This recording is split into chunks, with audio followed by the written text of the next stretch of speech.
Bonjour, c'est encore moi. Donc, je vous reviens toujours pour un suivi de notre projet label à Saint-Jean-sur-Richelieu. Donc, il s'agit de notre partie 5. Donc, pour cette semaine, on a eu de l'avancement sur nos différentes parties problématiques de la semaine passée. Et sans plus tarder, on va aller voir ça ensemble. Donc, on va directement, cette fois-ci, on ne passera pas par derrière, on va directement au sous-sol. Et on a eu de l'avancement sur les actes suivants. Donc, premièrement, comme vous pouvez le voir, on a l'isolation qui est faite, d'où la couleur rose, l'isolation thermique. On a l'isolation, on va dire, acoustique et coupe-feu au plafond. On va voir ça en plus en détail tantôt. Et l'isolation acoustique entre les cloisons intérieures, donc la chambre principale, la chambre secondaire, la salle de bain qui se trouve là-bas et la troisième chambre. Et le plus important, notre problème de batterie limite, donc sur l'électricité, est réglé également. Donc on a réussi à, plutôt l'électricien a réussi à ramener le câble armé du compteur à l'extérieur. Donc il a rajouté, donc d'abord si vous vous rappelez bien, la semaine passée on avait le câble armé d'alimentation du sous-sol qui pendait ici. Donc, il a rajouté un nouveau câble armé qui quitte du compteur, qui va se rendre à l'emplacement du nouveau panneau électrique et il a fait le branchement du nouveau panneau avec le câble armé. Donc ça, c'est numéro 1, c'est réglé. Puis ensuite, il en a profité pour sécuriser les câbles d'alimentation du rez-de-chaussée et du second étage d'une manière un peu plus sécuritaire et adéquate, pour qu'ensuite nous puissions poser la cloison qui va être sur ce mur-ci et encadrer la fenêtre sans pour autant être dérangé par les différents câbles armés.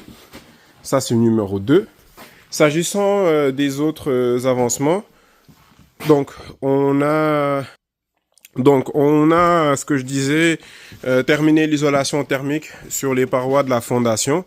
Et comment est-ce qu'on a procédé? On a rajouté 3 couches. Donc, on a la première couche par vapeur qui est ici, qui est le film de plastique. Je sais plus si c'est du polyéthylène, je crois. Avec ça, on a une couche d'isolant en fibre de verre, donc ce que vous voyez en rose derrière, qui a une résistance thermique de 14. Je pourrais pas vous dire l'unité, je l'ai pas par cœur.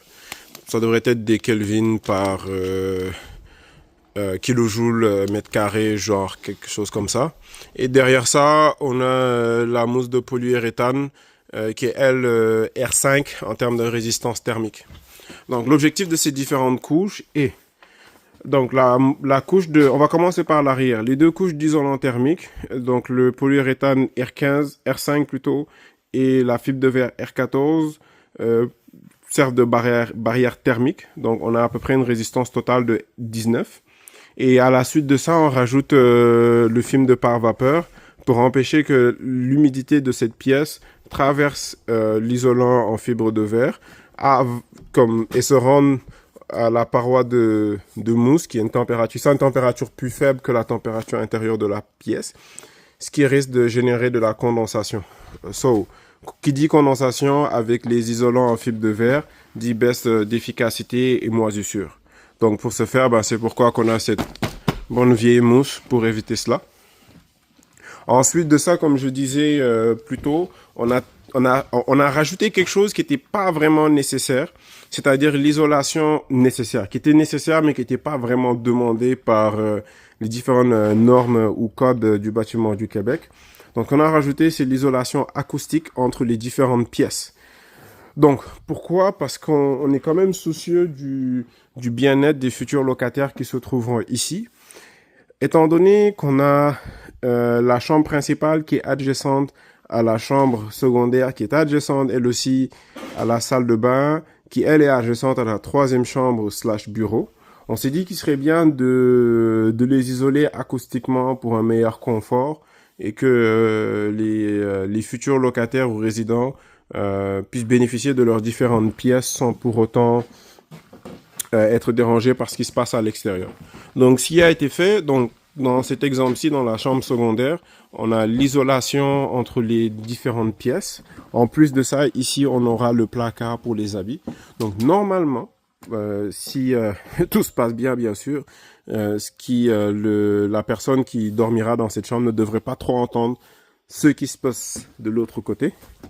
Et en plus de ça, on a l'isolation acoustique pour les pièces à l'espace commun, donc salon, salle à manger et cuisine.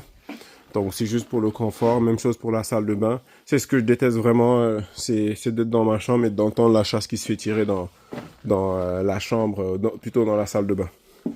Donc ça c'est pour l'isolation acoustique interpièce. Et ce qu'on a fait aussi, on a complété l'isolation acoustique interappartement. Donc on est au sous-sol présentement et on doit respecter certaines normes. Donc la première norme est l'isolation coupe-feu. Et vous comprendrez pourquoi est-ce que cette norme implique de facto une isolation coupe-son. Selon le code du bâtiment, entre deux appartements du même bâtiment, il faut une isolation coupe-feu de 45 minutes. Qu'est-ce que ça veut dire? Ça veut dire que si le feu, en bon québécois, pogne dans cet appartement, il faudrait que ça prenne 45 minutes pour que ça se propage à l'appartement du dessus, pour leur laisser le temps d'évacuer et de se mettre en sécurité. Donc, notre architecte nous a conseillé à cet effet de procéder à une isolation en fibre de roche. Ici, fibre de roche, la roche ne brûle pas ou brûle très lentement. Il a une température de comment on appelle ça là? Auto-ignition qui est un peu plus élevée, disons, que d'autres matériaux comme du papier et autres. Et ensuite de ça, en plus de cela, on a eu l'indication d'ajouter des barres résilientes qui sont ici, qui sont elles accrochées au stud.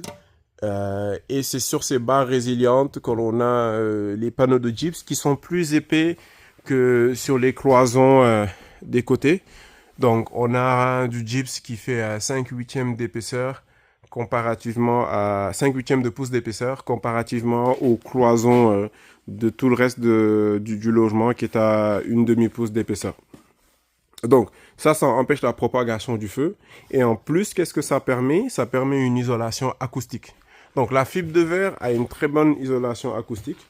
Même avant de rentrer dans le détail, juste rapidement, il y a deux manières pour le son de se propager, majoritairement.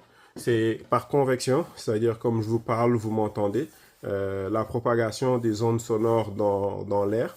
Et ensuite, il y a la propagation des ondes sonores dans les matériaux solides, comme le bois. Disons, quand je tape ici, l'onde traverse le bois, puis traverse l'air par la suite pour que nous l'entendions. Donc, l'isolation acoustique comporte ces deux volets-ci. Et pour les régler, on a d'abord la fibre de verre entre les différents étages. Donc, la propagation par convection. Donc, l'air traverse deux médians, l'air puis la fibre de roche et s'atténue. Ensuite, on a les barres résilientes, comme j'ai parlé tantôt, qui sont juste ici, qui, elles, favorisent la diminution de la propagation du son par la convection. Donc, pour vous montrer les barres résilientes, ça ressemble à peu près à ça. Donc, l'objectif des barres résilientes, c'est qu'ils soient montés comme ça aux différentes, je crois que c'est des poutres qu'on les appelle, du plafond, mais qu'ils soient juste montés sur un seul côté, ce côté-ci, qui est en contact avec la poutre, et qu'ensuite le gyps soit vissé juste ici, sur la partie qui n'est pas en contact direct avec la poutre, pour atténuer la propagation par convection. Donc l'onde sonore qui passerait au travers du bois traverserait différemment le bois à cette barre résiliente qui est en métal pour ensuite aller se rendre au panneau de gyps. Donc ce qui fait que l'appartement sera très confortable thermiquement. L'appartement permettra aussi une isolation acoustique. On ne devrait pas entendre ce qui se passe en haut et on ne devrait pas entendre aussi ce qui se passe à l'intérieur pour ceux qui sont dans leurs chambres respectives. ça fait le tour de ce qui s'est passé la semaine passée et de notre début de semaine. Donc, on avance quand même pas mal dans nos différentes activités. Et comme vous avez pu le voir, le gyps aussi, on a commencé à le poser. Donc, tout le refine est terminé, on commence à fermer. Et ensuite de quoi, on aura notre tireur de joint qui va venir chercher tout nivelé pour qu'on ait une surface lisse et vraiment propre. Donc, c'était un plaisir de vous partager notre avancement d'aujourd'hui. Continuez de regarder nos vidéos si vous aimez bien. Si vous avez des commentaires, laissez-en. Ça nous permettra d'améliorer notre contenu et le travail que nous faisons aussi, c'est très important. Et si vous avez des questions aussi, n'hésitez surtout pas. Il me fera plaisir d'y répondre volontiers. Donc, passez une très bonne semaine et on se voit à la prochaine. Peace.